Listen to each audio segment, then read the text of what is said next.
Hello students, welcome to ADB star Kota. कैसे हो बच्चों? आई होप कि यार आपने जेई एडवांस की प्रिपरेशन आपकी ऑलमोस्ट जो वो कंप्लीट हो चुकी होगी और आपने अच्छे से सारे चैप्टर्स जो उनको बढ़िया से रिवाइज जो वो कर लिया होगा। तो आज का ये जो पर्टिकुलर सेशन बच्चों है ये आपकी थोड़ी सी और प्रैक्टिस जो उसको चेक करने के लिए है। तो सारे अच्छे अच्छे क्वेश्चंस की बच्चों हम प्रैक्टिस यहाँ पे करने वाले हैं। तो जैसे आपके सामने स्क्रीन पे क्वेश्चन आता है, वीडियो को पहले आराम से पॉज कीजिए और उसके बाद में पहले खुद से उस क्वेश्चन को ट्राई कीजिए, ठीक है। और साथ ही साथ में जो भी आपका आंसर आता है बच्चों, उसको आपको कमेंट सेक्शन में भी जरूर बताना है कि कितना टाइम आपको पर्टिकुलर क्वेश्चन जो उसको करने में लगा और कितने क्वेश्चन जो आप इनमें से सोल्व कर पाए, ताकि आपको आपस में आइडिया लग सके कि हाँ भाई किस बच्चे से कितने क्वेश्चन जो सोल्व हो रहे हैं। इसके अलावा यार इस लेक्चर की पूरी पीडीएफ जो वो भी आपको नीचे यहाँ पे जो टेलीग्राम का ग्रुप का लिंक दिया उसके अंदर मिल जाएगा। तो जल्द से जल्द उसको ज्वाइन कर लेना, ताकि लास्ट टाइम रिवीजन के लिए आपके लिए थोड़ी सी हेल्प हो जाएगी। चलिए यार स्टार्ट करते हैं बिना ज्यादा टाइम लिए। सबसे पहले आपके सामने एक क्वेश्चन जो वो आपको नजर आ रहा होगा, एक बाइनोमियल थ्योरम का बच्चों एक बहुत ही अच्छा सा क्वेश्चन यहाँ पे लिखा हुआ है।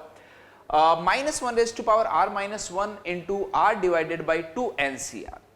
तो देखो सबसे पहले तो आपकी अप्रोच जो वो यहाँ पे क्या होनी चाहिए कि भाई आप r जो उसकी वैल्यू को एक बार डाल के देखेंगे, क्योंकि देखो अगर r और ये 2NCr अगर मल्टीप्लाई में होते तब तो प्रॉब्लम नहीं थी, तब तो हम 2NCr जो है उसको हम 2n/r इंटू 2n-1 लिख देते, r से r को कैंसिल आउट कर देते। बट यहाँ पे ऐसा कुछ सीन नहीं है। तो हम एक बार एक काम करते हैं बच्चों, हम एक बार के लिए यहाँ पर एक काम करते हैं। सबसे पहले इसको थोड़ा सा ओपन हम करके देखते हैं, है ना। तो ओपन करके देखेंगे का मतलब कि r की वैल्यू 1 डालें सबसे पहले। तो r की वैल्यू सपोज इस समीकरण को हम कुछ बोल देते हैं या फिर कुछ बोलने की s बोल देते हैं ना। चलिए r की वैल्यू अगर देखो 1 डालेंगे तो ये बन रहा आपके पास में 1/2nc1। इसके बाद भी r की वैल्यू 2 डालेंगे तो देखो नेक्स्ट टर्म जो वो नेगेटिव आएगी, तो माइनस का 2/2nc2। नेक्स्ट क्या बनेगी भाई 3/2nc3। इस तरीके से ये सिलसिला जो आपके पास में चलता रहेगा। अब अगर हम बात करें इसकी लास्ट टर्म की 2n-1, उससे भी पहले वाली टर्म की बात करें तो 2n-2 होगा। यहां पर देखो बेटा r की वैल्यू 2n-2 डालेंगे तो वो नेगेटिव बनेगा, यानी यहां पे नेगेटिव आ गया। और ये कितना आ गया भाई, r की वैल्यू हमने कितनी डाली है 2n-2 और डिवाइड बाई 2nc2n-2 प्लस जब हम देखो r की वैल्यू 2n-1 डालेंगे तो ये 2n-2 बनेगा, यस और नो। और वो कैसा होता है आपके पास में इवन, यानी लास्ट टर्म जो वो आपके पास में ऐसी कुछ आएगी 2n-1 डिवाइडेड बाई 2nc2n-1। अब जरा बच्चों यहां पर टर्म्स को थोड़ा सा ऑब्जर्व आप कीजिए ना। इस तरीके में क्या होता है कि कुछ ना कुछ पैटर्न आपके पास में बनेगा। जैसे आप यहां से फर्स्ट और लास्ट टर्म ये आपको नजर आ रही, इन दोनों को जरा चेक कीजिए। अब इन दोनों को हम क्यों चेक कर रहे हैं, क्योंकि इनका डिनोमिनेटर जो वो यार सेम है। क्योंकि देखो 2nc एंड 2n-1, ये आपको पता है कि भाई ncr जो है उसको हम ncn-r लिख सकते हैं। तो उसके हेल्प से 2nc 2n-1 को 2nc1 लिखा जा सकता है, यस और नो। तो अगर फर्स्ट और लास्ट टर्म को अगर बेटा मैं कंबाइन करूंगा तो इनका डिनोमिनेटर वाला पार्ट जो वो क्या होगा सेम। तो ऊपर न्यूमरेटर में देखो क्या बनेगा 1 प्लस का 2n-1, तो 1 से 1 कैंसिल आउट हो गया। तो इसको अगर बेटा हम कंबाइन करके लिखें तो ये ऐसा बन रहा है 2n डिवाइडेड बाई 2nc1। अब देखो स्टार्टिंग से सेकंड और लास्ट से सेकंड टर्म जो उनको कंबाइन कर लो। अगर इसको आप कंबाइन करते हो, अगर मान लो कि इन दोनों टर्म्स को कंबाइन करते हो तो ये फिर से 2nc2 लिखा हुआ है। ऊपर बेटा न्यूमरेटर में क्या आएगा 2 प्लस का 2n-2, 2 फिर से कैंसिल आउट, बट ये माइनस का आएगा इस बार, तो 2n डिवाइडेड बाई 2nc2। अब यार आपको पैटर्न बनता हुआ नजर आ गया। नेक्स्ट क्या बनेगा 2n डिवाइडेड बाई 2nc3।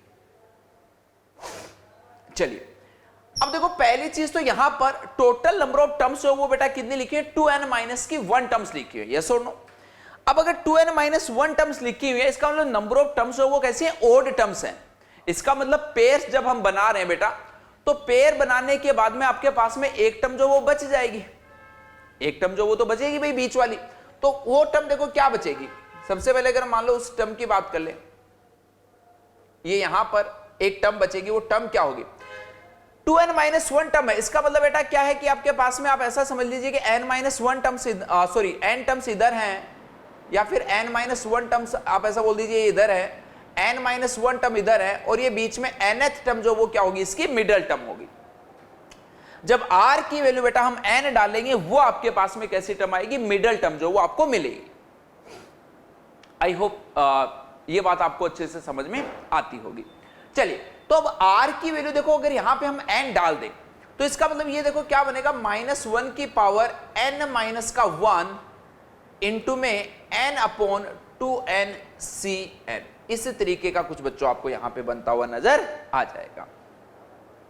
अच्छा, क्या यहां से हम इसकी लास्ट टर्म लिख सकते हैं? बिल्कुल लिख सकते हैं। लास्ट टर्म का मतलब क्या होगा बेटा, ऊपर तो देखो 2n आएगा ही आएगा, ऊपर तो आपके पास में 2n आएगा, और वहां पर r की वैल्यू जो इस बार कितनी डालनी है, ये यहां पर n डाला तो इससे पहले वाली टर्म में n-1 डालना होगा ऑब्वियसली।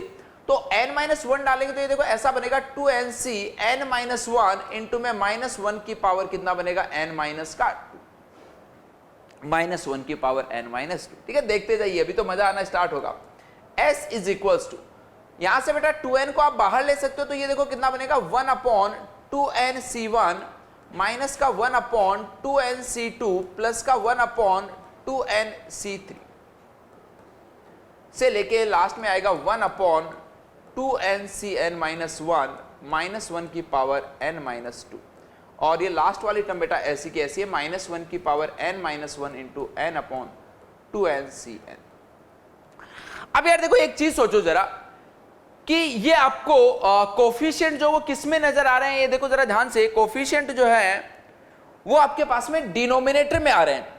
अब आपको एक चीज का तो आइडिया बहुत अच्छे से है कि भाई जो कोफिशिएंट है वो आपके पास में डिनोमिनेटर में कब आते हैं, क्योंकि चीजें सोचनी है आपको। देखो, तो अगर मान लो मैं ऐसा बोल दूं कि जैसे 2n आ रहा है, तो 1 प्लस एक्स की power 2n is equal to ये क्या बनता भाई, c0 प्लस c1x प्लस का c2x स्क्वायर c3x क्यूब, इस तरीके से आता है।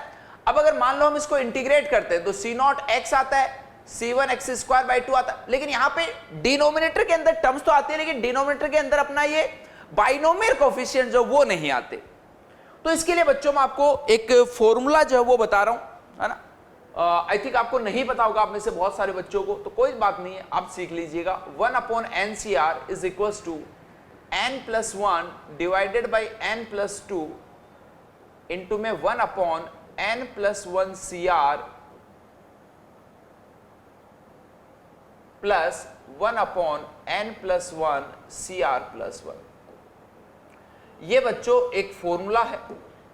इस फॉर्मूले को आप जो वो यार याद रखिएगा, इस फॉर्मूले को आप याद रखिएगा, ठीक है। इस फॉर्मूले को आप मेंशन कर लीजिए, कभी हो सकता है जरूरत जो वो आपको पड़ जाए, इस तरीके का सवाल पूछ लिया जाए एग्जाम में। इस फॉर्मूले का यूज करने का फायदा क्या होगा, क्योंकि देखो आपको यहां पे दिख रहा है कि प्लस माइनस अल्टरनेट चल रहा है, तो इस चीज का बस एक ही सॉल्यूशन है कि हम इस तरीके से कुछ टर्म्स जो बच्चों लेके आते जाएं, जिससे कि अल्टरनेटिव टर्म्स जो है वो आपके पास में कैंसिल आउट होती जाए, तभी इस क्वेश्चन का हम कुछ कर सकते हैं। चलिए, तो देखना जरा,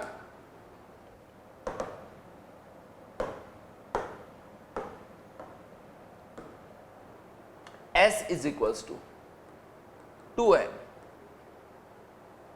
ये देखो यार आपके पास में 1 अपॉन NCR वाली फॉर्म में आ रहा है, तो क्या होगा, ये n+1 डिवाइडेड बाई n+2। तो n की जगह यहां पर कौन है, 2n, तो ये आ गया 2n+1 divided by 2n+2।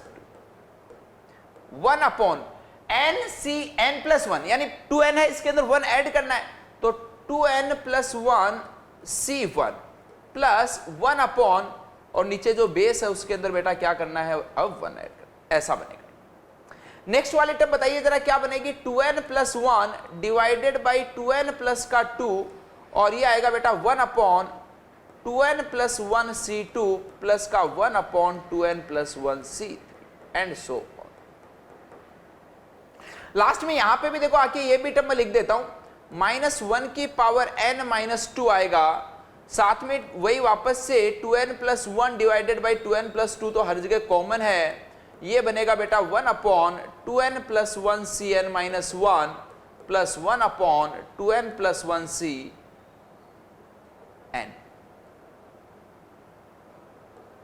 Plus -1 की पावर n-1 इंटू में n divided by 2n Cn, ऐसा मिल गया आपको पास में ना। चलिए अब देखो इसको थोड़ा सा और अब मैं सिंप्लीफाई आपको आगे करके दिखाता हूं। s इज इक्वल्स टू, ये बेटा देखो 2n+1 डिवाइडेड बाई 2n+2, ये तो हर जगह आ रहा है, तो इसको मैं बाहर ले रहा हूं ना। तो देखो एक 2n पहले से था, एक ये 2n+1 यहां से ऊपर से बाहर आ गया, 2n+2 जो नीचे से बाहर आ गया। अब देखो इसके अलावा अगर मान लो मैं थोड़ा सा आपको डायरेक्टली दिखाऊं, ये देखो बेटा प्लस का 1/2n+1 C2 बनेगा, ये माइनस का बनेगा। अब यहां पर जैसे ये माइनस का 2n+1 C3 है, आगे प्लस का 2n+1 C3, यानी टर्म्स वो कैंसिल आउट होती जाएंगी। तो अगर बेटा फर्स्ट वाले ब्रैकेट से यहां पे फर्स्ट टर्म बच रही है and that is 2n+1 C1, तो इसका मतलब लास्ट वाला जो ब्रैकेट होगा उससे बेटा लास्ट की जो टर्म है आपके पास में वो बच रही होगी। और लास्ट की टर्म देखो आपके पास में क्या है, आप इसको एक बार चाहो तो ऐसा कुछ लिख सकते हो, -1n-2 इंटू में 1/2n+1 Cn, 2n+1 C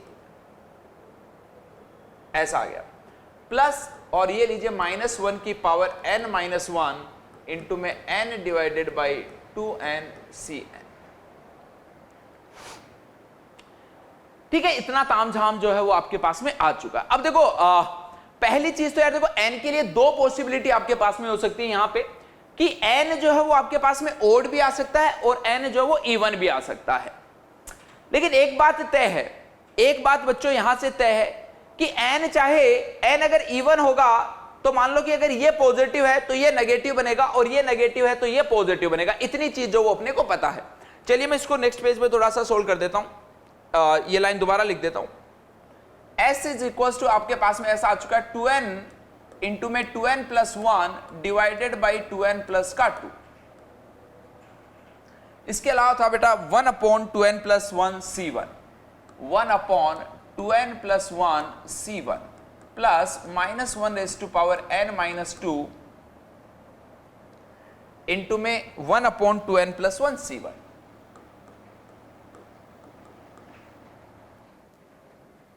(2n+1 Cn) और ये ब्रैकेट के बाहर था बेटा -1n-2 इंटू में 1/2n Cn। इस तरीके से आ गया कुछ। चलिए अब देखो मैं क्या कर रहा हूं बेटा, इसको अंदर ले जाके मल्टीप्लाई कर रहा हूं। तो ये बेसिकली क्या लिखा हुआ है, 2n+1 C1 का मतलब क्या है 2n+1। तो 2n+1 से 2n+1 कैंसिल आउट और एक 2 जो उसको भी कैंसिल आउट अगर कर दे तो ये बच रहा आपके पास में n divided by n plus का 1, n divided by n plus 1। अब चलिए यार यहां पे आ जाते हैं, थोड़ा सा ना यहां पे आ जाते हैं, देखते हैं क्या माहौल है। अगेन 2 जो वो तो कॉमन आके कैंसिल आउट हो गया, ये बच गया n into 2n+1 divided by n plus 1 ऐसा।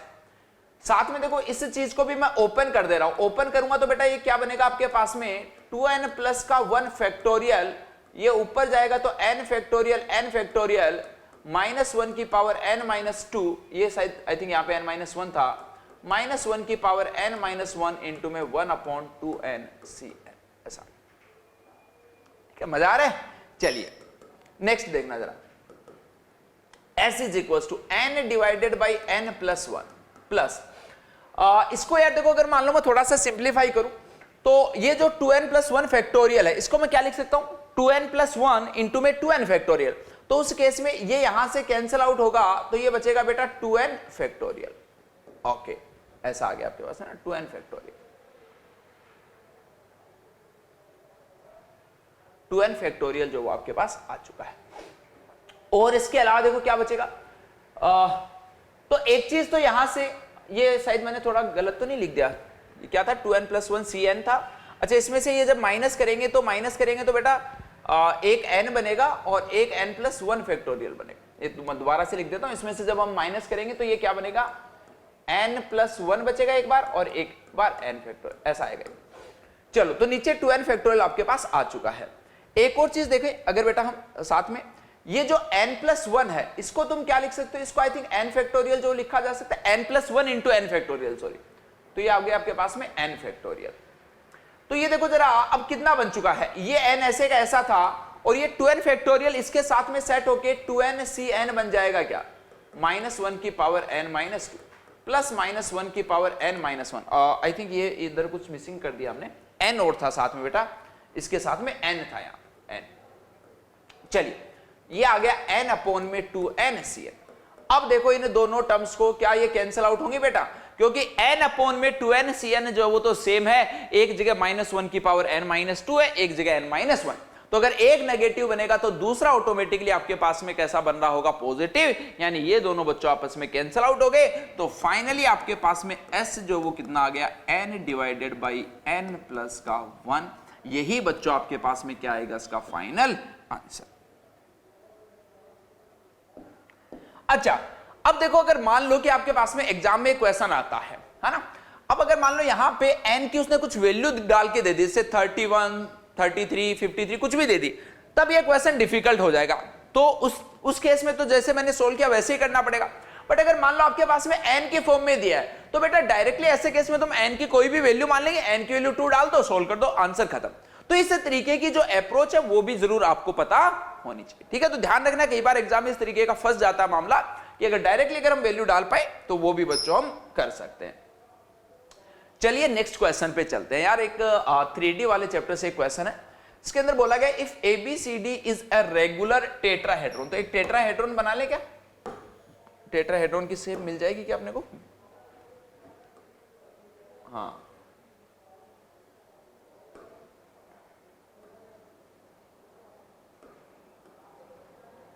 ठीक है, इस तरीके से मान लेते हैं। ये बच्चों आपके पास में सपोज कोई भी एक टेट्राहेड्रॉन हो गया, जिसको इसने क्या बोला है बच्चों, ABCD बोला ना, ABCD है ना, हम ऐसे बोल देते हैं, ये A हो गया, ये कुछ B हो गया, ये C हो गया, ये D हो गया। टेट्राहेड्रॉन का मतलब क्या हो गया, बेसिकली एक पिरामिड टाइप से होगा भाई, जिसका बेस जो है वो ट्रायंगल होगा और उसके ऊपर इस तरीके से वो जाएगा। अब रेगुलर का मतलब क्या हो गया कि भाई जो नीचे ट्रायंगल बन रहा है या फिर जो भी ऊपर बन रहा है, ये सारे के सारे जो है वो कैसे होंगे, इक्विलेटरल ट्रायंगल्स आपके पास में, बेस जो उसका इक्विलेटरल ट्रायंगल होगा। और तो अब क्या करना आपको, इसके किसी भी एज की लेंथ, ये एज हो गया आपके पास में, इसकी लेंथ जो वो आपके पास में कितनी बोली गई, L बोली गई है। Then the minimum distance of any vertex to the opposite face. अब मिनिमम डिस्टेंस बेसिकली क्या है, ऑपोजिट फेस, फेस का मतलब क्या हो गया भाई, एक प्लेन हो गया, और वर्टेक्स का मतलब तो वर्टेक्स की फेस प्लेन से मिनिमम डिस्टेंस जो वो क्या होती है आपको पता है, परपेंडिकुलर डिस्टेंस होती है। इसका मतलब बेसिकली आपको ये जैसे ऐसा मान लो कि पॉइंट D जो है उससे इस प्लेन की परपेंडिकुलर डिस्टेंस जो बच्चों आपको फाइंड करनी है, ठीक है, परपेंडिकुलर डिस्टेंस जो फाइंड करनी। अच्छा, ये एंगल वगैरह जो है ये भी आपको पता ही है कि भाई एंगल जो है वो कितना 60 डिग्री है ना, 60 डिग्री है। तो अब देखो यार, सबसे बड़ी चीज है कि इस टाइप के क्वेश्चन में कि हमें यही नहीं पता कि इसकी स्टार्टिंग जो वो कैसे की जाए। आपको सिर्फ एक L नोन है, और अब देखते जाओ कि आपके पास में क्या क्या चीजें जो नोन है बेटा। तो एक आपके पास में यार L नोन है, L का मतलब क्या होता है, मतलब बेसिकली ये जो एज है उसकी लेंथ आपको पता है। इसके अलावा ट्रायंगल का पता है कि भाई वो रेगुलर है, तो इसका मतलब उसके एंगल जो 60 डिग्री होंगे, ये सब चीजें आपको पता है। क्या इसके अलावा बेटा आपको कुछ और पता है इस चीज का, तो और आपको कुछ खास इस चीज का पता नहीं है। क्या इसका मैं वॉल्यूम लिख सकता हूं, वॉल्यूम आपको पता है क्या होता है, 1/3 इंटू में एरिया ऑफ बेस इंटू में हाइट। अब ये हाइट जो वही तो आपको फाइंड करनी है, यस और नो। नीचे प्लेन है भाई, उसका एरिया बेस जो वो किसका है, इक्विलेटरल ट्रायंगल का, और उसका ऊपर से हाइट जो वो उस पॉइंट की आपको जो मिनिमम डिस्टेंस है वो फाइंड करनी है। तो इसका मतलब V is equal to 1/3 base का एरिया भाई, मतलब ट्रायंगल है तो ट्रायंगल का एरिया क्या होता है, √3/4 साइड स्क्वायर। तो ये आ गया √3/4 साइड का square means L square into में H। अब एक चीज तो यार आपको देखो पता चल गई, यहां से H जो वो देखना जरा कितना आएगा, H की वैल्यू आपके पास में आएगी, ये यहां से √3 times cancel out, 4√3V divided by L square. अब L तो अपने पास में है, V नहीं है। V जो वॉल्यूम है बच्चों वो आपको चाहिए, ये जो वॉल्यूम V है वो आपको चाहिए। तो अब इसका मतलब आपका फोकस हो वो वॉल्यूम V फाइंड करने में। अब याद करो 3D चैप्टर में टेट्राहेड्रॉन का एरिया हम क्या क्या लिखते थे। एक तो भाई टेट्राहेड्रॉन का एरिया जो हमने ये लिखा है V is equals to 1/6 times of box A vector, B vector, C vector. अब उसके बाद में मेन मुद्दा आ जाता है कि सर ठीक है ये बात, अब यहां से बॉक्स ABC कैसे नहीं, बॉक्स ABC का मतलब क्या हो गया भाई, किसी को पहली चीज तो एक बार तो एक को तो वो मान लो आप ओरिजिन मान लो, है ना। तो ये ऐसा मान लीजिए कि ये A वेक्टर की डायरेक्शन में, ये B वेक्टर की डायरेक्शन में, ये C वेक्टर की डायरेक्शन में, इस तरीके से मान ले, तो इनका बॉक्स प्रोडक्ट आएगा। ठीक है, इतनी बात। अब वेक्टर्स तो अपने को पता नहीं, अगर वेक्टर्स पता होते तब तो बॉक्स निकाल लेते। तो इसके अलावा अब और क्या तरीका होता है बॉक्स की वैल्यू फाइंड करने का? तो यार आपने देखो ये चीज जो वो भी वेक्टर में अच्छे से पढ़ी होगी कि बॉक्स ऑफ एबीसी जो है उसका स्क्वायर बेटा आपके पास में क्या आता है, वो एक डिटरमिनेंट आता है। और वो डिटरमिनेंट क्या आता है, एक बार ए वेक्टर जो है उसका सबके साथ में आप डॉट प्रोडक्ट कर दीजिए, ए का सबके साथ डॉट प्रोडक्ट। उसके बाद में बेटा बी जो है उसका आप सबके साथ में डॉट प्रोडक्ट कर दीजिए। एक बार आप सी वेक्टर जो बेटा उसका सबके साथ में डॉट प्रोडक्ट कर दीजिए, ऐसा आ गया, ये इसका स्क्वायर है। अब ए डॉट ए का मतलब तो क्या हो गया, बेसिकली मोड ऑफ ए का स्क्वायर। और मोड ए बच्चों यहां पर क्या है, मोड ए का मतलब इस वेक्टर की लेंथ, इस वेक्टर की लेंथ का मतलब एज की लेंथ, और एज की लेंथ जो वो कितनी है एल। तो इसका मतलब कुछ कुछ चीजें तो आपको पता चल गई है। क्या क्या पता चल गई है कि ये लेंथ एल है, ये भी एल है, क्योंकि लेंथ तो सारी एल ही है। तो ये आ गया एल स्क्वायर और ये लीजिए एल स्क्वायर। अब वैसे तो अपने को देखो थोड़ा सा सिमेट्रिसिटी से दिख रहा है कि A dot B, A dot C, इनमें से कोई सा भी एक फाइंड कर लो, बाकी सब सेम ही होंगे। अब आपको पता है यार ए डॉट बी का मतलब क्या है, ए का magnitude that is L, B का magnitude that is also L, then angle between A and B cos theta. तो एंगल इनके बीच में कितना है भाई, आपको पता है इक्विलेटरल ट्रायंगल है, तो एंगल जो वो कितना होगा 60 डिग्री, यानी ये भी पता आपको। और cos 60 डिग्री की वैल्यू 1/2, तो ये आ गया एल स्क्वायर बाई 2। अब चाहे बी डॉट सी करो, सी डॉट ए करो, कुछ भी करो, वो सारे के सारे ये यानी ये बाकी के आगे बेटा L square by 2, L square by 2, L square by 2, L square by 2, L square by 2 and L square by 2। अब डिटरमिनेंट की वैल्यू फाइंड करनी पड़ेगी, है ना, और तो क्या है। तो एक तो चीज ये कि भाई एल स्क्वायर चाहे कॉलम में से आप कॉमन ले लो या फिर रो में से कॉमन ले लो, तो एल की पावर 6 जो वो बाहर आ गया आपके पास में, एल की पावर 6 जो बाहर आ गया। तो ऐसा आ गया 1, 1/2, 1/2, इस तरीके की कुछ चीजें आ गई। तो एक को 0 बना लो किसी को, है ना। तो ये देखो जरा ऐसा कुछ बनेगा, मान लो कि पहला जो है मैंने उसको ऐसे का ऐसा रखा, या आप पहले को भी माइनस कर सकते हो, पहले को भी कर दो, कोई दिक्कत नहीं है। पहले हम क्या कर रहे हैं देखना ध्यान से, कॉलम 1 माइनस का कॉलम 2 बेटा हम कर दे रहे हैं। तो ये देखो कितना बन रहा है, 1 माइनस का 1/2, ये 1/2 आ गया, फिर 1/2 माइनस का 1 दैट इज -1/2 एंड देन 0, ऐसा आ गया। फिर इसमें से ये माइनस कर दो, तो ये देखो 0 बन गया, एल स्क्वायर माइनस का एल स्क्वायर बाई 2 जो वो 1/2 बन गया, ये अगेन माइनस का 1/2, और ये लीजिए 1/2, 1/2 एंड 1, ऐसा आएगा। एल की पावर तो कितना आ चुका था 6 बाहर।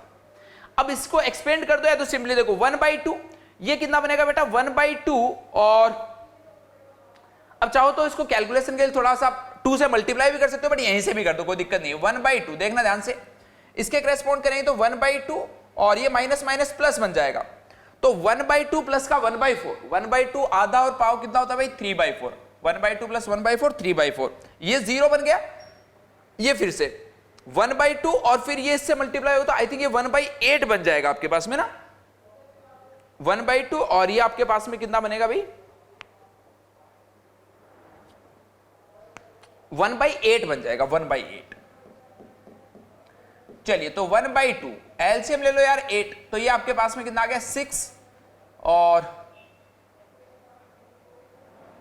प्लस 1, 7/16 आ रहा है क्या, 7/16। एक बार चेक कर लेना, मतलब कुछ दिक्कत ना हो जाए। एल स्क्वायर था, बाकी सब एल स्क्वायर बाई 2 थे, ये भी ठीक था, और इसमें से ये माइनस करेंगे तो 1 अच्छा एल की पावर 6 जो वो तो हम पहले बाहर ले चुके हैं, तो 1 माइनस का 1/2 1/2 ही होता है, 1/2 माइनस का 1 करेंगे बेटा तो वो माइनस का 1/2 होता है, ये भी ठीक है, और 1/2 माइनस 1/2 0। फिर इसमें से ये माइनस हमने किया तो ये 0 बना, ये भी ठीक है। उसके बाद में 1 माइनस का 1/2, ये भी ठीक है, 1/2 माइनस का 1 माइनस का 1/2, ये भी ठीक है। अब हमने इसके बाद में क्या किया, ये यहाँ पे 1/2 था, इसको मल्टीप्लाई किया, अच्छा सॉरी, ये हमने थोड़ा सा गड़बड़ क्या कर दिया, 1/2 को पूरे को मल्टीप्लाई नहीं करना था, ये आ गया 1/2 प्लस का 1/4, और 3/4 आया था, वो 1/2 से मल्टीप्लाई तो 3/8 ऐसा आया था, 3/8, और ये इधर क्या आएगा बेटा आपके पास में 1/8, तो ये 1/2 आपके पास में बनेगा, 1/2 बन गया ना। तो इसका मतलब यहां से अगर मान लो मैं बॉक्स ऑफ एबीसी की बात करूं तो वो देखो 1/6, ये बॉक्स एबीसी का स्क्वायर आया बेटा, तो दोनों साइड अगर स्क्वायर रूट लेंगे तो L cube divided by root 2 आ जाएगा। एल की पावर 6/2 था तो L cube divided by under root 2। चलिए, तो अब ये वैल्यू यहां पे हम डाल देते हैं तो h मिल जाना चाहिए अपने को, देख लेते हैं 4√3 डिवाइडेड बाई एल स्क्वायर, और ये आ गया बेटा एल क्यूब डिवाइडेड बाई 6√2। अब इसको चेक कर लेते हैं थोड़ा सा कि क्या आएगा ना। तो ये देखो जरा, एल स्क्वायर से तो ये एक खत्म हो गया ना, इसके अलावा ये 2 बचेगा, यहां पे ये 3 बचेगा, तो ये आई थिंक √2 बनेगा और नीचे √3 आएगा, तो ऐसा ऐसा कुछ आएगा, ये √2/3l आ रहा है भाई। ये आपके पास में क्या आ जाएगी भाई, किसी वर्टेक्स की ऑपोजिट फेस जो उससे मिनिमम डिस्टेंस बोलते हैं या फिर परपेंडिकुलर डिस्टेंस बोलते हैं, दोनों की दोनों सेम बातें हैं, तो ऑप्शन 1 जो वो क्या हो गया इसका करेक्ट। तो देखो काफी सारे कॉन्सेप्ट इसमें आपके रिवाइज हो गए। टेट्राहेड्रन का वॉल्यूम भी हमने देख लिया, फिर बॉक्स एबीसी का स्क्वायर जो वो कैसे फाइंड करते हैं वो भी देख लिया, इसके अलावा टेट्राहेड्रॉन का वैसे नॉर्मली फॉर्मूला जो वो क्या लिखा जाता है वो भी देख लिया, मैट्रिक्स तो डिटरमिनेंट कैसे सोल्व करते हैं वो भी देख लिया। तो काफी सारी चीजें जो कवर हमने कर ली। चलिए आगे बढ़ते हैं। नेक्स्ट बच्चों एक प्रोबेबिलिटी का क्वेश्चन है, इसके अंदर देखना जरा ध्यान से क्या बोला गया। Let a1 a2 up to an be a regular n sided polygon inscribed in a circle, है ना, एक सर्कल है उसके अंदर है भाई। आगे बोला गया 3 points a i j a k, a i a j and a k are randomly chosen, है ना, इसको चूजन कर लेना। कोई भी उनमें से रेगुलर पॉलीगन के जो n वर्टिसेस है बेटा, उनमें से कोई भी 3 पॉइंट हमने चूज किए, where I J K are distinct integer, distinct integers हैं बिटवीन 1 and 2 बोथ इंक्लूसिव, मतलब उन दोनों को भी आप सेलेक्ट कर सकते हैं। बेसिकली n पॉइंट्स है, उनमें से कोई से भी 3 पॉइंट आप सेलेक्ट कर सकते हो, ये मेन मुद्दा है।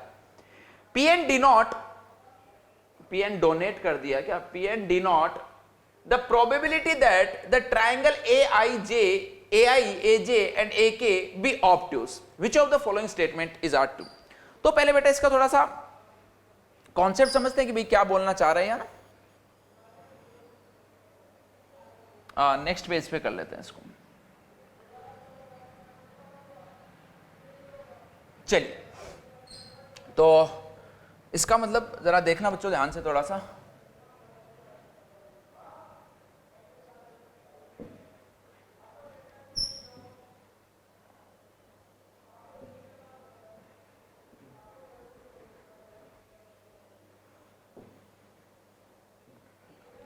एक सर्कल हम ड्रॉ कर लेते हैं इस तरीके से, ऐसा सा सपोज कोई एक सर्कल हो गया।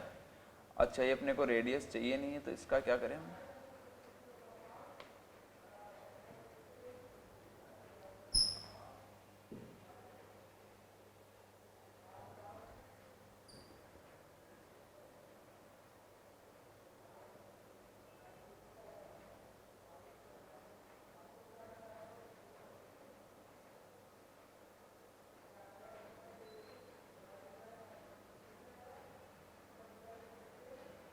ठीक है। ये हमने इस तरीके से एक सर्कल जो ड्रॉ कर लिया। अब इसके अंदर बेटा आपको देखो ऐसा बोला गया कि आपके पास में क्या है, एक एन साइडेड पॉलीगन है। देखो सर्कल के बारे में आपको सबको पता है, एक चीज ध्यान से देखना, क्या चीज पता भाई,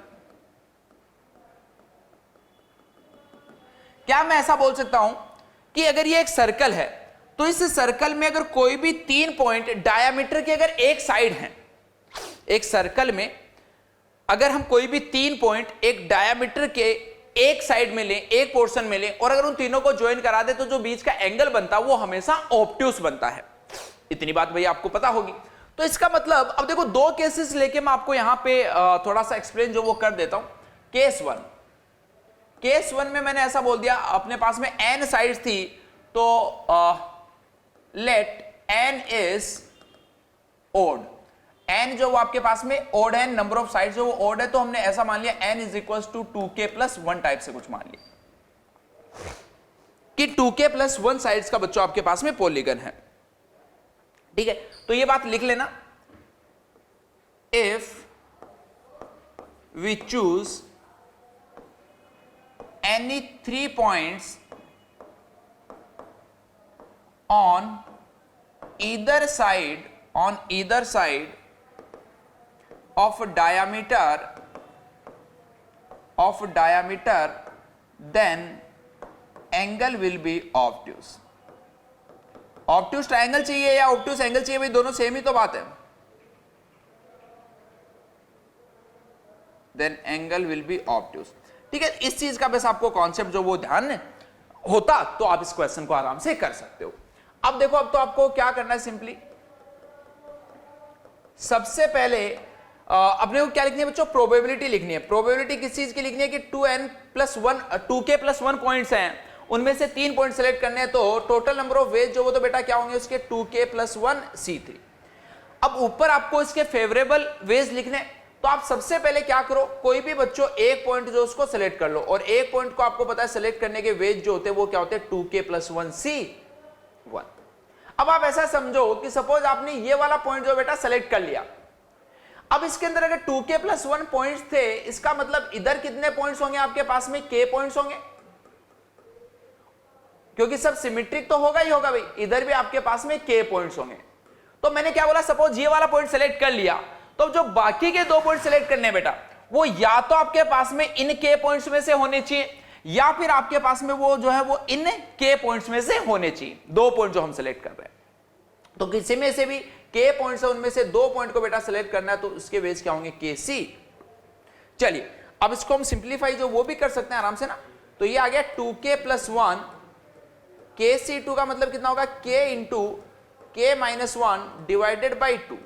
2k+1 C3 का मतलब बेटा इसको 3 बार पीछे धकेल दो, तो 2k+1 2k इंटू में 2k-1 और नीचे 3 फैक्टोरियल का मतलब 3 इंटू 2। अब काटा पीटी कर देते हैं, 2 से 2 बेटा कैंसिल आउट हो गया, 2k+1 से 2k+1 कैंसिल आउट।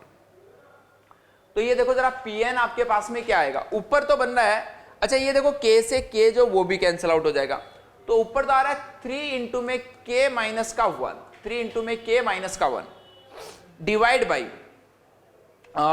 बाई आपके पास में बच्चों कितना बचेगा, ये खत्म हो चुका है, तो 2k-1 बचेगा। ये आपके पास में ऐसा सा कुछ आ गया। ये केस हम कब ले रहे हैं, जब आपके पास में n जो वो क्या है ओड। अब देख लेते हैं ओड वाले कौन से ऑप्शन है, एक p5 चाहिए भाई, एक p15 चाहिए। p5 चाहिए, इसका n की वैल्यू 5, n की वैल्यू बेटा जब 5 होगी तो k कितना आएगा 2, तो k की वैल्यू 2 डाल दें यहां पे, तो k की वैल्यू देखो 2 डाली तो 3 इंटू 1 और 2 यहां पे डाला, 2 यहां पे डाला तो 4 माइनस का 1 3। अच्छा कुछ गड़बड़ तो नहीं कर दी, एक नीचे एक 2 भी है भाई, एक नीचे 2 भी है, तो ये आपके पास में कितना आ रहा 1/2। एक p15 फाइंड करना है, तो n की वैल्यू 15, इसका मतलब k की वैल्यू कितनी 7, तो k की वैल्यू 7 डाल दे, तो 7 माइनस का 1 6 डिवाइडेड बाई 2, ये 14 माइनस का 1 कितना बनेगा 13, तो ये कितना आएगा 9/13, यानी p5 1/2 आना चाहिए और p15 जो वो 9/13, तो 9/13 बोल रहा है, ये सही है। p5 को भाई ये 1/2 बोल रहा है, ये भी आपके पास में क्या है सही। अब p10 आपको फाइंड करना है, p10 का मतलब क्या हो गया, p10 का मतलब है भाई आपके पास में अब नंबर ऑफ साइड्स या फिर नंबर ऑफ वर्टिसेस की अगर हम बात करें तो वो कैसे हैं ओड, तो when n is odd, when n is even, even का मतलब क्या है भाई n की वैल्यू जो वो हम क्या ले लें, कुछ 2k टाइप से ले लें। अगेन सिचुएशन तो सेम ही है अभी भी, मतलब कॉन्सेप्ट में कोई डिफरेंस नहीं है अभी भी। कॉन्सेप्ट में तो क्या भाई आपको जो प्रोबेबिलिटी फाइंड करनी है, टोटल आपके पास में 2k पॉइंट्स हैं, उनमें से 3 पॉइंट को सिलेक्ट करने के वेज जो होंगे वो होंगे 2kc3। अब बात कर लेते हैं ऊपर की, पहले तो 2k में से कोई भी एक पॉइंट आप सिलेक्ट कर लीजिए, तो वो क्या आएगा 2kc1। अब इसके अंदर आपको बस ये चेक करना है बच्चों थोड़ा सा कि जो डायामीटर आपके पास में है, जो आपके पास में डायमीटर है उसकी हेल्प से मतलब पॉइंट्स जो वो कैसे आप निकालोगे कि कितने पॉइंट्स है ना, उसको बस थोड़ा सा देख लेते हैं। ठीक है, ऐसा सा कुछ आ गया। अगेन वही सेम बातें हम बच्चों दोबारा से करेंगे, देखना जरा। इस तरीके से सपोज इसके कोई डायमीटर हमने ले लिया, 2k-c1 से हमने कोई भी एक पॉइंट को सेलेक्ट कर लिया, तो ये पॉइंट आपके पास में यहां पर आ गया। अब देखो क्या होगा, ये 2 पॉइंट जब अगर आपके पास में इवन है तो ये 2 पॉइंट तो सामने सामने होंगे।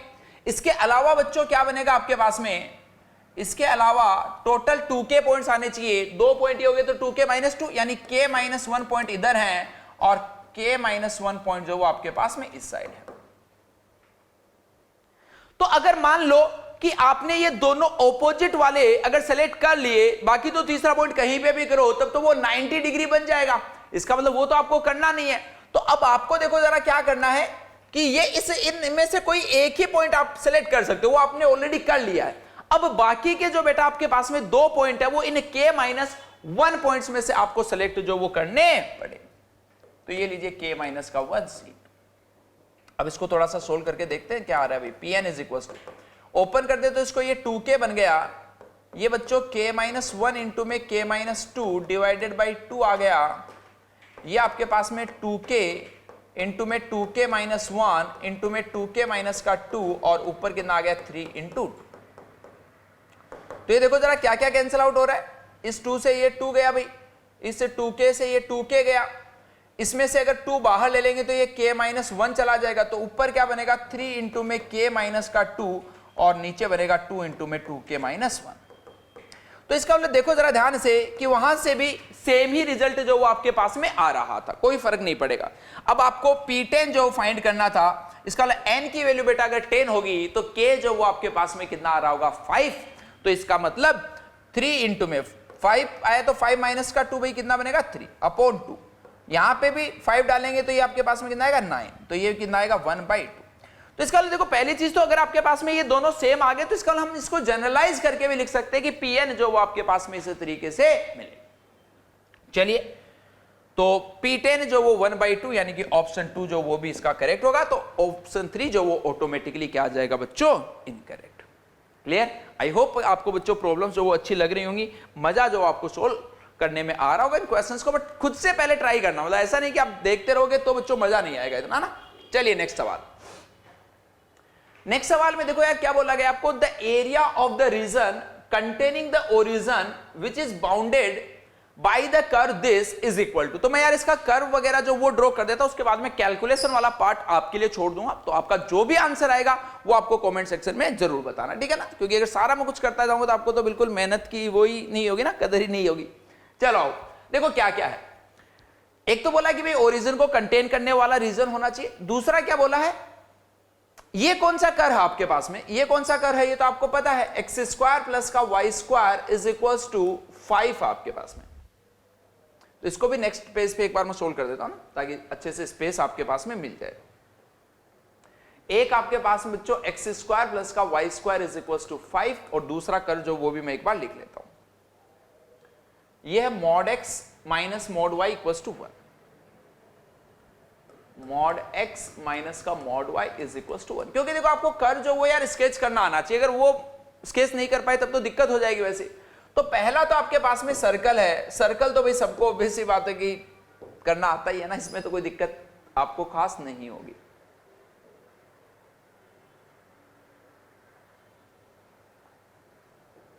ठीक है, इस तरीके से हमने इसका एक सर्कल जो उसको ड्रॉ कर दिया। चलिए अब इसके बाद में और क्या करना पड़ेगा भाई अपने को, और क्या करना पड़ेगा,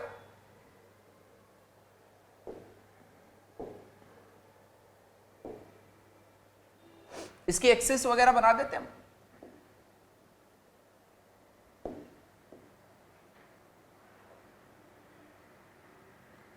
ये सपोज बच्चों आपके पास में y एक्सिस हो गई, और अगर हम इधर से इस तरीके से बात करें तो ये सपोज आपके पास में इसकी x एक्सिस हो गई।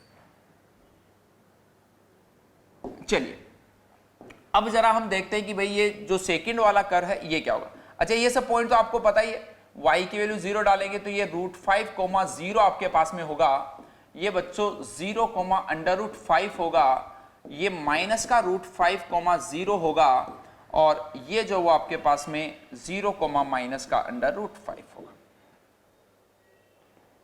ठीक है, चलिए अब देखो जो सेकंड वाला है mod x माइनस का mod y is equals to 1।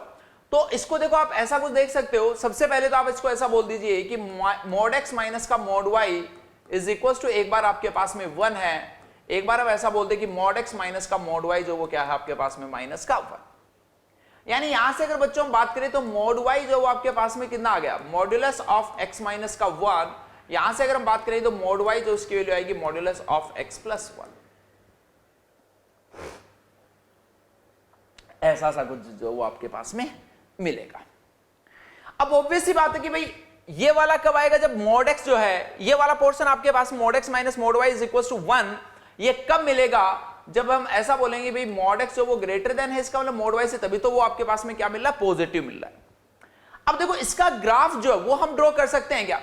इसका ग्राफ आई थिंक आराम से आप ड्रॉ कर सकते हो। सबसे पहले mod x का ग्राफ जो वो आपको पता है कि जैसे इस तरीके का कुछ होता है, इसमें से -1 किया तो आपको पता है कि ये ग्राफ जो इस तरीके का कुछ आता है। अब मेन मुद्दा यार ये है कि इन दोनों में से अब ये कौन सा ग्राफ जो वो बनेगा। ये पॉइंट जो वो आपके पास में माइनस, इतना तो पता चल गया कि ये सब तामझाम जो है वो कहां से स्टार्ट होगा बेटा? ये जैसे पॉइंट है आपके पास में, क्या पॉइंट है? 1,0। सिमिलर वे में सिमेट्रिसिटी से मैं यहां पे मार्क कर देता हूं यार -1,0। सिमेट्रिसिटी से मैं यहां पे मार्क कर देता हूं इस पॉइंट को, क्या बोल देंगे हम? 0,1, और एक पॉइंट आपके पास में यहां पे आएगा, दैट इज 0,-1। इनसे ये दोनों लाइंस जो वो पास होंगे। मॉड्यूलस है तो लाइंस जो वो आपके पास में यहां से आने वाली है। चलिए अब यहां से ये बताइए कि बेटा कौन कौन सा रीजन, जैसे कि अगर मान लो आप किसी भी एक कर को, इसको कर को अगर पकड़ के बात कर लें, तो इसमें देखो मैं क्या बोल रहा हूं? मॉड्यूलस ऑफ y है, तो मॉड्यूलस ऑफ y का क्या मतलब है कि भाई नीचे वाला पार्ट नहीं आएगा क्योंकि नेगेटिव नहीं हो सकता, यानी ये बच गया, ये बच गया। इसके अलावा क्या होता है कि भाई इसकी इमेज ले लेते तो एक पोर्शन ये आएगा आपके पास में, एक पोर्शन ये आएगा। आई होप इस चीज में भी आपको कोई खास दिक्कत नहीं होगी। तो इसको अब हम ड्रॉ कर देते हैं वापस से, इसको बच्चों हम वापस से ड्रॉ कर दे रहे हैं, ध्यान से देखना।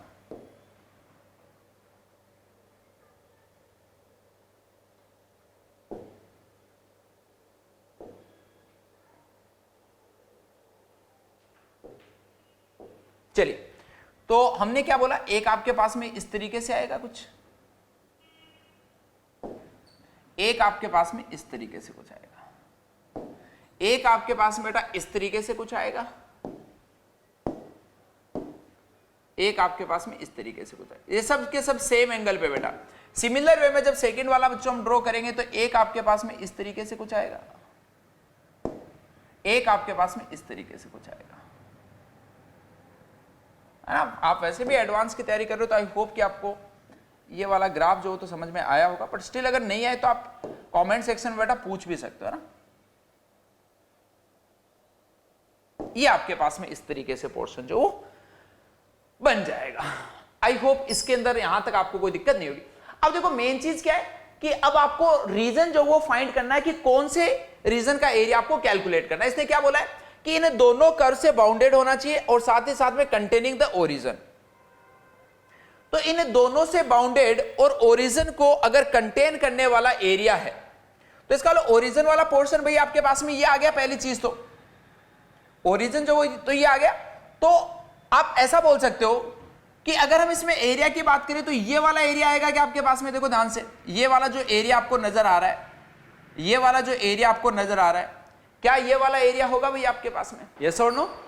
तो चलिए अब देखो यहां से एरिया जो है वो आप कैलकुलेट कैसे करोगे, क्योंकि देखो आपके पास में ऑब्वियस सी बात है कि इंटीग्रेट जो वो तो आपको करना ही पड़ेगा ना, क्योंकि ये जो है वो इसमें यहां से हम y जो वो लिख सकते हैं ना, y जो उसकी वैल्यू हम लिख सकते हैं यहां से। y आपके पास में क्या आएगा भाई? √5 माइनस का x²। अच्छा देखो ये सारे के सारे पॉइंट्स है वो भी आपको पता है। एक तो अगर मान लो आपको सेक्टर का एरिया निकालना है ना, अच्छा ये तो चीज आपको पहली चीज तो क्लियर होगी ना कि कौन सा एरिया जो है वो एक्चुअल में आपको कैलकुलेट करना, ओरिजिन को क्या बोलते हैं उसको, ओरिजिन को कंटेन करने वाला एरिया जो आपको कैलकुलेट करना। तो अगर मान लो हम ऐसी बात कर ले भाई कुछ कि ये वाला एरिया जो वो आपको इसका मतलब फाइंड करना, ये ओरिजिन को भी कंटेन, ओरिजिन जो है उसको कंटेन कर रहा है आपके पास में क्या ये एरिया। तो अब देखो यहां से एक और चीज आपको ये अगर मान लो कि पता करना है कि ये वाला अगर आपके पास में इसको सेटिस्फाई करेगा या नहीं करेगा, तो जैसे हम अगर मान लो कि इसके पॉइंट की बात करें, क्योंकि ये लाइन बेसिकली लाइन सेम है, बस इसका कुछ सेगमेंट जो है वो सेगमेंट बेटा आपके पास में इस पर्टिकुलर में नहीं आएगा। तो अब इस एरिया को कैलकुलेट करने के लिए आप देखो क्या कर सकते हो, या तो आप सिंपली ऐसा बोल दो कि यहां से ये वाला एंगल जो वो आप फाइंड कर लीजिए। एंगल अगर फाइंड हो गया तो इस सेक्टर का एरिया आएगा, और उस सेक्टर का बच्चों अगर आप आधा कर दोगे तो यहां से ये इतना एरिया आएगा, जितना एरिया ये होगा उतना ही होगा, क्योंकि हर जगह आपके पास में सिमेट्रिसिटी जो वो बनती हुई नजर आ रही है। या फिर एक तरीका क्या है, ये जैसे 1 है, यहां से आप ये वाला पॉइंट जो वो भी बच्चों इजीली फाइंड कर सकते हो, क्योंकि ये वाली जो लाइन आपके पास में है वो लाइन किसकी बेटा, y is equal to x minus 1 की लाइन है। इसको आप यहाँ पे y की वैल्यू डालोगे तो x माइनस 1 का square is equal to 5 minus का x स्क्वायर बनेगा। तो यहाँ से ये वाला पॉइंट जो वो भी फाइंड कर सकते हो। अब इसको यहाँ से लेके सर्कल वाला जो पार्ट है इसको बेटा यहाँ से लेके यहाँ तक अगर आप इंटीग्रेट कर दोगे तो आपको ये वाला एरिया जो वो मिल जाएगा। क्लियर है क्या?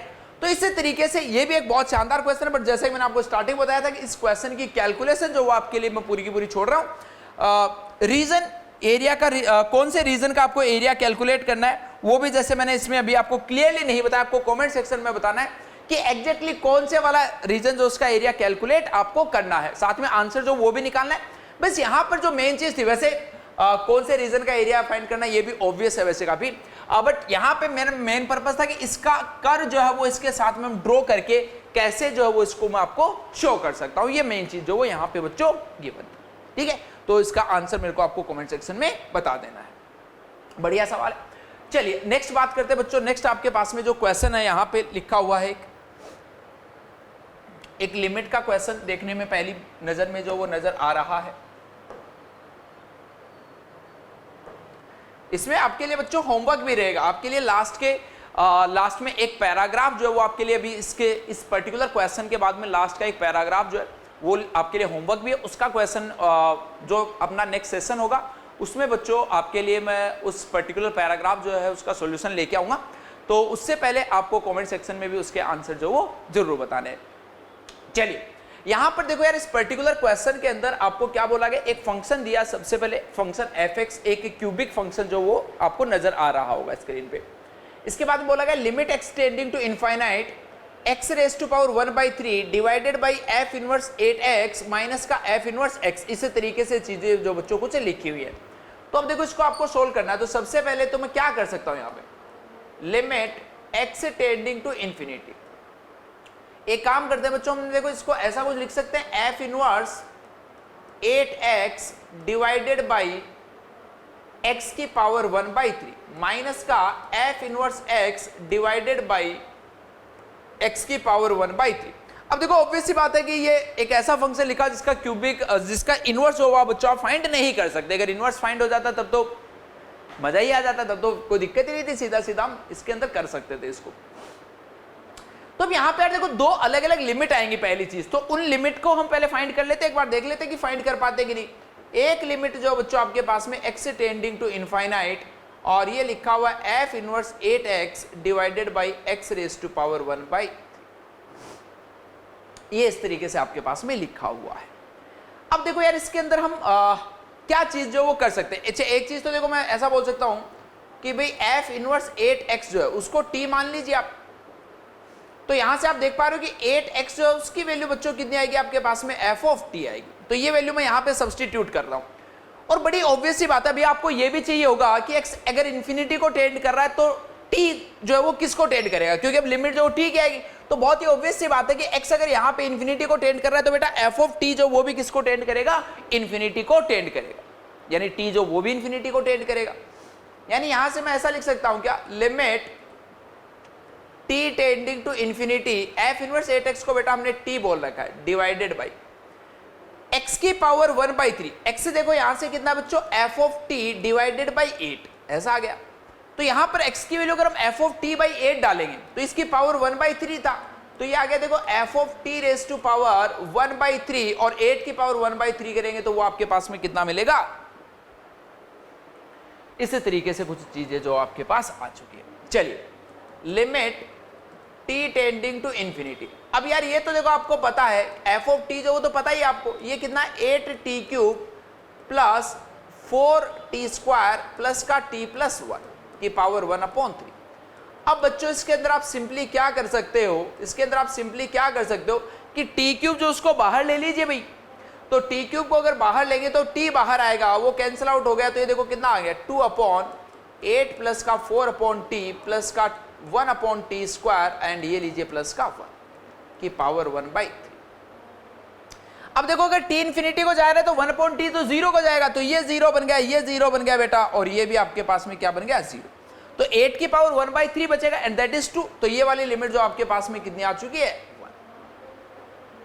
सिमिलर वे में अगर हम बात करें तो ये देखो ऐसा बन गया। दूसरी जो चीज थी वो आपको क्या चाहिए, x tending to infinity f inverse 8x की जगह क्या कर दे x अपॉन x की पावर 1/3। सिमिलर वे में बच्चों सेम यहां पे आपके पास में प्रोसीजर है इसका। f इनवर्स x को आप क्या करोगे, t लेट करोगे तो x जो वो आपको यहां से कितना मिलता हुआ नजर आएगा f ऑफ t। चलिए तो अब देखो जरा ये कितना बनेगा, limit x tending to infinity f inverse x, इसकी जगह t आ गया divided by f of t raise to power 1/3।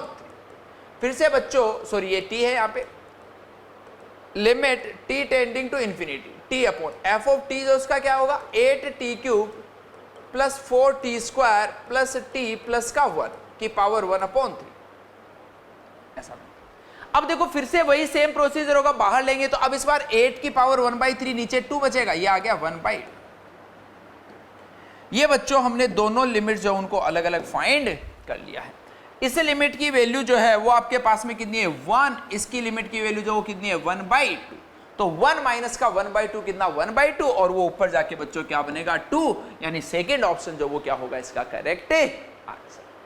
ठीक है बच्चों, तो आई होप कि यार आपको इस सेशन में काफी मजा आया होगा। अब जल्दी से आप स्क्रीनशॉट ले लीजिए।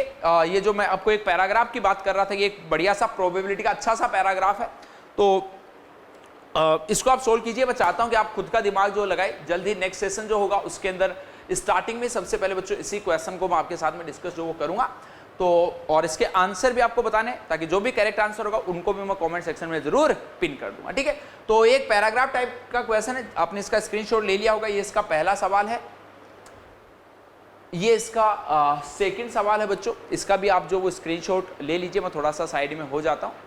और एक इसका फिर उसके बाद थर्ड क्वेश्चन भी है, ये इसका थर्ड क्वेश्चन है ना, मैं साइड में हो जाता हूँ। इसका जल्दी से आप स्क्रीनशॉट जो ले लीजिए। ओके, तो आई होप कि आपने तीनों सवालों का स्क्रीनशॉट जो ले लिया होगा। नहीं भी लिया तो नीचे जो बच्चों टेलीग्राम ग्रुप का लिंक है वहां पे आपको इसकी पीडीएफ मिल जाएगी, वहां से भी आप इनको नोट डाउन करके सोल्व करना स्टार्ट कर सकते हो। ठीक है, तो एक अपना एरिया वाला क्वेश्चन होगा, 3 आपके लिए ये क्वेश्चन हो गए। इनके कमेंट सेक्शन में आपको आंसर बच्चों जरूर बताने। ओके, तो आई होप कि यार आपको सेशन में मजा आया होगा। अगर आपको कुछ नया सीखने को मिला हो, आपको लगा होगा जे एडवांस लेवल की थोड़ी सी और प्रैक्टिस आपकी हो गई, तो वीडियो को लाइक जरूर कर दें। Okay students, best of luck.